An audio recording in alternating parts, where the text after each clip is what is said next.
अस्सलामुअलैकुम नाज़रीन, मैं मोहम्मद असलम हुसैन लोकसभा इंतखाबात के स्पेशल बुलेटिन में आप सबका इस्तकबाल करता हूँ। पेश है आज की कुछ अहम खबरें। राजस्थान में लोकसभा आम इंतखाबात 2024 के तहत 12वीं लोकसभा हल्के के दोधुआ खुर्द गांव के पोलिंग बूथ नंबर 50 पर सख्त हिफाजती इंतजाम के साथ आज सुबह 7 बजे दोबारा पोलिंग शुरू हुई। गर्मियों के मौसम की वजह से सुबह पोलिंग शुरू होते ही वोटरों ने पोलिंग बूथ पर कतार लगाना शुरू कर दिया। वोटिंग शाम 5 बजे खत्म हुई और इस दौरान 1254 वोटर्स ने अपना हक रायदही इस्तेमाल किया है।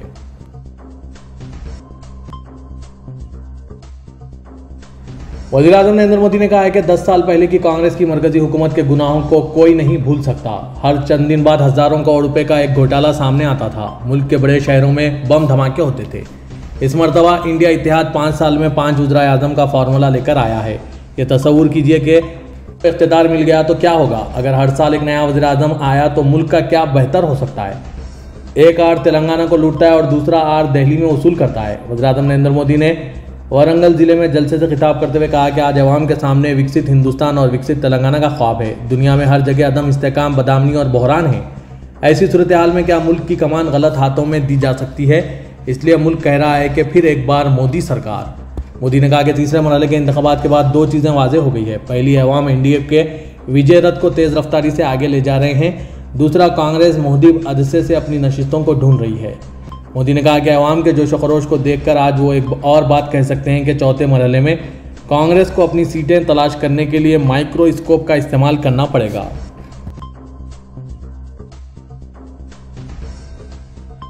कांग्रेस जनरल सेक्रेटरी प्रियंका गांधी ने कहा है कि मरकज की नरेंद्र मोदी हुकूमत ने अपने 10 साल मियाद कार में मुल्क को महंगाई और बेरोजगारी के सिवा कुछ नहीं दिया। अपने भाई और कांग्रेस के साबिक सदर राहुल गांधी की हिमायत में आज चारशंबे को रायबरेली में अवामी राब्ता मुहिम करने पहुंची। प्रियंका ने तिलुसा में अवामी रैली से खिताब करते हुए कहा कि बीजेपी हुकूमत का वाहिद मकसद चुनिंदा सरमायादारों को फ़ायदा पहुंचाना है, इनके कर्ज माफ़ करना। वहीं दूसरी जानिब आम आदमी को 5 किलो मुफ्त राशन का लालच देकर हुकूमत ने इन्हें महंगाई और बेरोजगारी के दलदल में ढकेल दिया है। प्रियंका गांधी ने कहा कि समाजी इंसाफ के तय जहदकार राहुल गांधी को रोकने के बीजेपी की हुकूमत ने तमाम कोशिशें की। इन्हें पार्लियामेंट से बाहर निकाला, यहाँ तक कि इन्हें घर से भी बेदखल कर दिया। लेकिन मुल्क की आज़ादी के बानी बाबा कौम महात्मा गांधी के इक़्तिदार पर चलते हुए राहुल गांधी ने कश्मीर से कन्याकुमारी और मणिपुर से मुंबई तक की हज़ारों किलोमीटर की पदयात्रा कर लोगों के मसाइल को समझा और इनकी आवाज़ बुलंद की।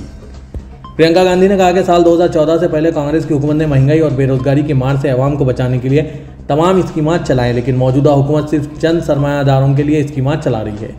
इससे मुल्क की गरीब अवाम की दुख तकलीफ से कोई सरोकार नहीं है।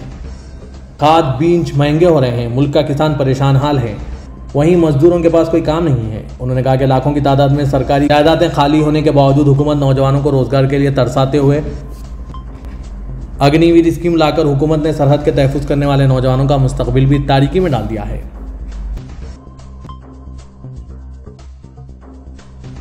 कांग्रेस और समाजवादी पार्टी को राम का मुखालिफ करार देते हुए उत्तर प्रदेश के वज़ीर-ए-आला योगी आदित्यनाथ ने आज चारशंबे को कहा कि मौजूदा लोकसभा इलेक्शन राम भक्त और राम के मुखालिफिन के दरमियान है। जो राम भक्त हैं वही हकीकी हुब्बुल वतन हैं।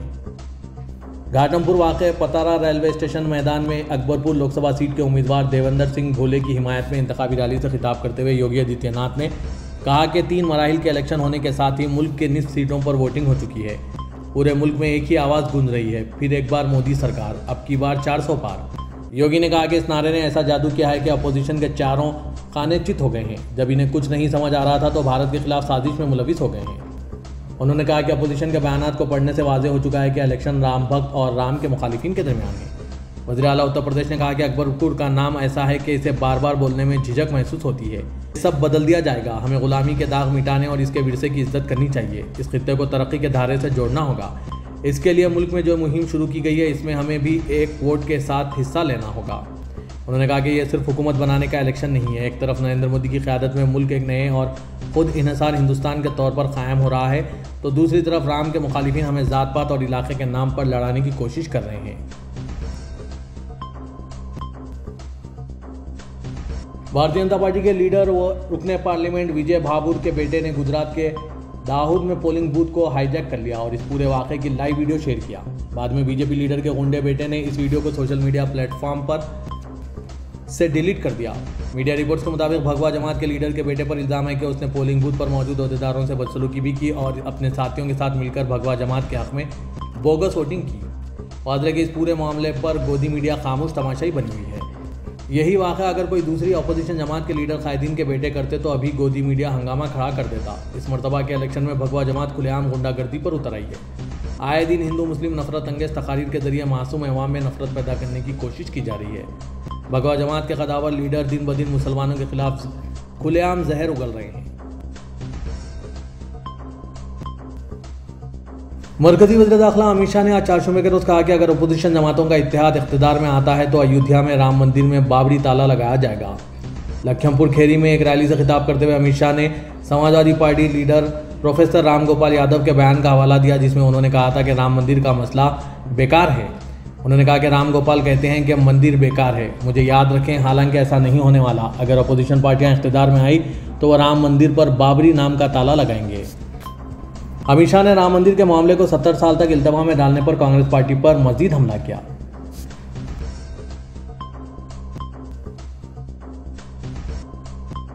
साहेब, बीवी और गैंगस्टर। आप सोच रहे होंगे कि लोकसभा इंतखाबात के दरमियान हम किस किस्म की बात कर रहे हैं, लेकिन बिहार में इस इलेक्शन में भी ऐसा ही मुकाबला देखने को मिल रहा है।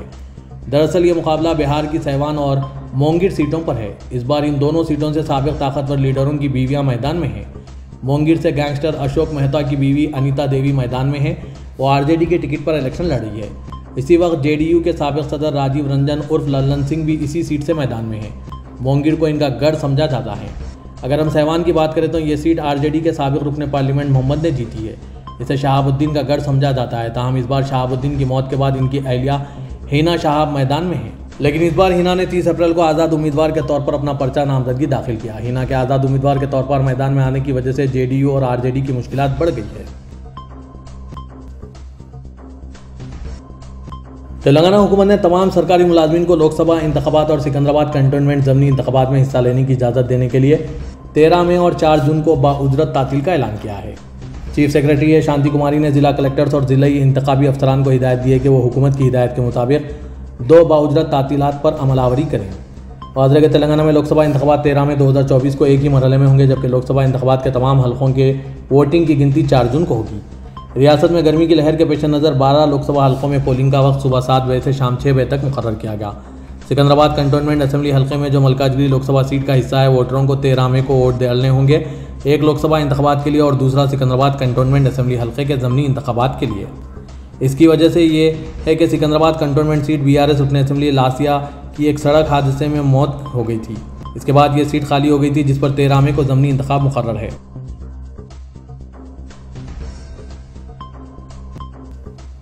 वज़ीर-ए-आज़म नरेंद्र मोदी ने कहा है कि तीसरे मरहले की रायदही पूरी हो गई है। कांग्रेस और इंडिया इत्तेहाद का तीसरा फ्यूज उड़ गया।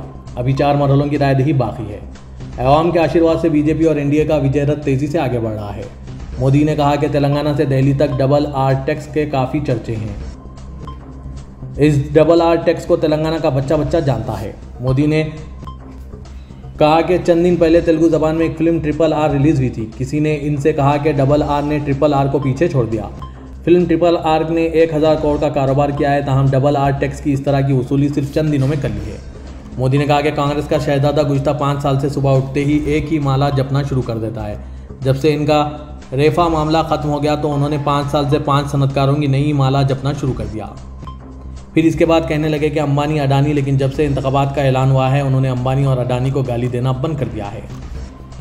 वज़ीर-ए-आज़म नरेंद्र मोदी ने तेलंगाना के ज़िला करीमनगर में इंतखाबी जलसे से खिताब करते हुए कहा कि ये जमातें ख़ानदान से ख़ानदान के लिए की तरह है। बीआरएस और कांग्रेस मुख्तलिफ नहीं है और इनको जो चीज़ें जोड़ती है वो बदउनवानी, खुशामद की पॉलिसी और सिफर हुक्मरानी है।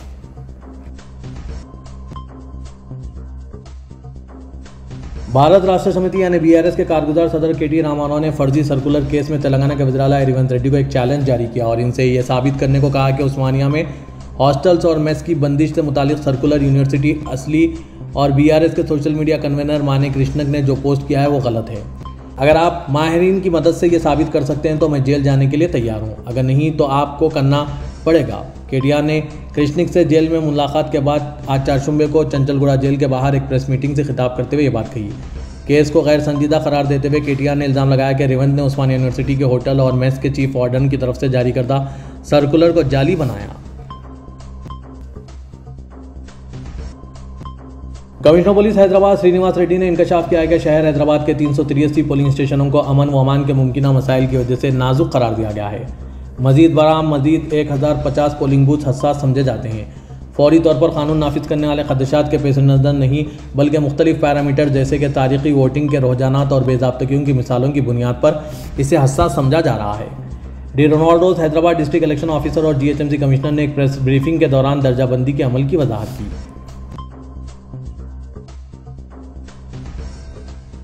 खम्मम लोकसभा सीट के लिए लड़ रहे BRS, BJP और कांग्रेस के उम्मीदवारों की इंतखाबी मुहिम एक खानदानी मामला बन गया है, क्योंकि उम्मीदवारों के खानदान के अफराद मुतालिका उम्मीदवारों की जीत के लिए अपना किरदार अदा करते हुए मुहिम में शामिल हो रहे हैं। रेवेन्यू मिनिस्टर पोंगुलेटी श्रीनिवास रेड्डी, जो कांग्रेस उम्मीदवार रामासाहम रघुराम रेड्डी के हमशीरा थे, उन्होंने इलेक्शन को बावकार अंदाज में लिया और दोनों ही एतबार से इलेक्शन जीतने की तमाम तर कोशिशें की जा रही है।